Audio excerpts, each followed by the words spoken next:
విజయవాడలో మనం ఏర్పాటు చేసుకున్న అంబేద్కర్ గారి మహాశిల్పం మన రాష్ట్రానికే కాదు దేశానికి కూడా ఇది తలమానికం.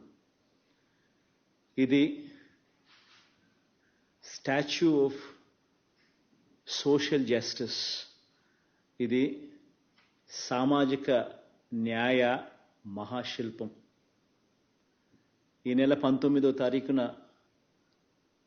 చారిత్రక స్వరాజ్య మైదానంలో ఆవిష్కరించబోతా ఉన్న ఈ విగ్రహం దేశంలోనే కాదు ప్రపంచంలోనే అతిపెద్ద అంబేద్కర్ గారి విగ్రహం. ఇది 81 అడుగుల వేదిక మీద ఏర్పాటు చేసిన 125 అడుగుల మహాశిల్పం. అంటే మొత్తం మీద 206 అడుగుల ఎత్తైన విగ్రహం ఇది.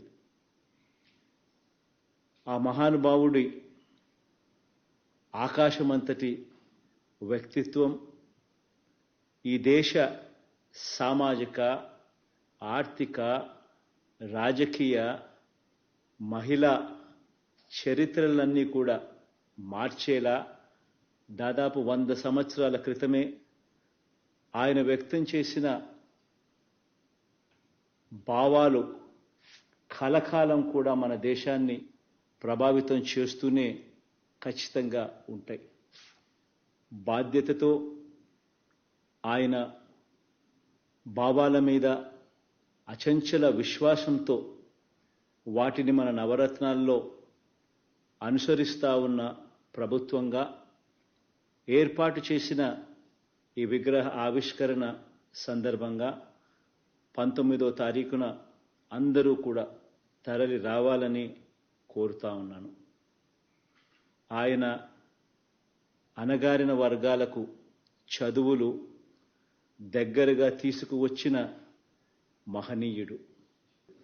ఆయన అంటరానితనం మీద, ఆధిపత్య భావజాలం మీద తిరుగుబాటు చేసిన ఓ మహానుభావుడు.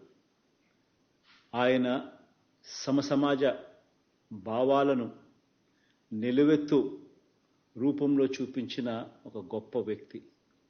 ఆయన రాజ్యాంగం ద్వారా, రాజ్యాంగ హక్కుల ద్వారా నిరంతరం మనల్ని కాపాడే ఓ మహాశక్తి.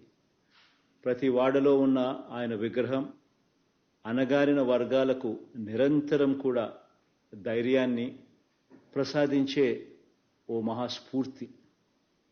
దళితులతో పాటు కులాలు, మతాలకు అతీతంగా పేదలందరి జీవితాల్లో ఈ 77 సంవత్సరాల్లో వచ్చిన అనేక మార్పులకు మూలం డాక్టర్ బాబాసాహెబ్ అంబేద్కర్ గారి భావాలు. కాబట్టే ఆయన్ను ఇంతగా మనమందరం కూడా గౌరవించుకుంటా ఉన్నాం. మన విజయవాడలో ఆవిష్కరిస్తా ఉన్న ఈ మహాశిల్పం మన రాష్ట్ర చరిత్రలో సువర్ణాక్షరాలతో నిలిచిపోవడానికి మాత్రమే కాకుండా చరిత్రను తిరగరాసేలా 100 సంవత్సరాల పాటు స్ఫూర్తిని కూడా విగ్రహం ఇస్తూ పోతూ ఉంటుంది. ఇది మన సమాజ గతిని సమతా భావాల వైపు మరల్చడానికి, సంఘ సంస్కరణకు, పెత్తందారి భావాల మీద తిరుగుబాటుకు, రాజ్యాధికారంలో పేదల స్థానాన్ని సుస్థిరం చేసేందుకు నిరంతరం స్ఫూర్తి ఇస్తుందని విశ్వసిస్తున్నాను. జై హింద్.